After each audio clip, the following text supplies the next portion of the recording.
हमारे पास एक फंक्शन है f of x y is equal to x square plus y square minus 2x plus 4y minus 4, और हमें जो है इस फंक्शन का जो है वो पार्शियल डेरिवेटिव फाइंड आउट करना है।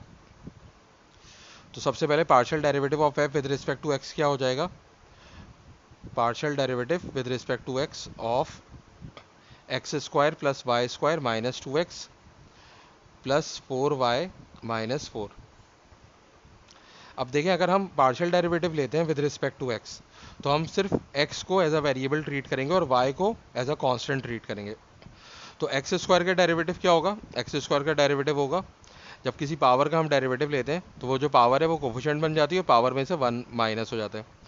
तो एक्स स्क्वायर का डेरिवेटिव हो जाएगा 2x, क्योंकि 2 माइनस 1 1 होता है और x की पावर 1 हमें लिखने की ज़रूरत नहीं है।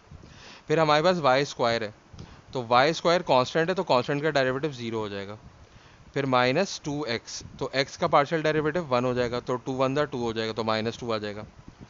फिर प्लस 4y है, तो y कांस्टेंट है और 4y भी कांस्टेंट ही रहेगा, तो कांस्टेंट का डेरिवेटिव 0 होता है।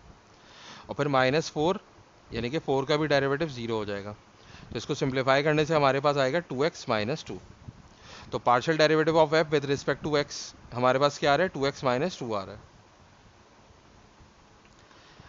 और अब जो है हम partial derivative of f with respect to y calculate करेंगे। तो हो जाएगा partial derivative with respect to y x square plus y square minus 2x plus 4y minus 4। तो अब जब हम with respect to y differentiate करेंगे तो x को हम एज अ कांस्टेंट ट्रीट करेंगे। तो एक्स स्क्वायर जो है वो एक कांस्टेंट है, तो कांस्टेंट का डेरिवेटिव 0 होता है। फिर वाई स्क्वायर का डेरिवेटिव क्या होगा कि पावर जो है वो कोफिशिएंट बन जाएगी y की, और पावर में से 1 माइनस हो जाएगा, तो 2 माइनस 1 1 हो गई पावर। फिर माइनस 2x, तो x जो है वो कांस्टेंट है और कांस्टेंट का डेरिवेटिव क्या हो जाएगा, 0 हो जाएगा। फिर y का derivative with respect to y 1 होता है, तो 4 1 4। और फिर माइनस 4, तो 4 का डेरिवेटिव 4 भी कांस्टेंट है तो उसका डेरिवेटिव 0 हो जाएगा। तो हमारे पास क्या आंसर आएगा, हमारे पास आंसर आएगा 2y प्लस 4।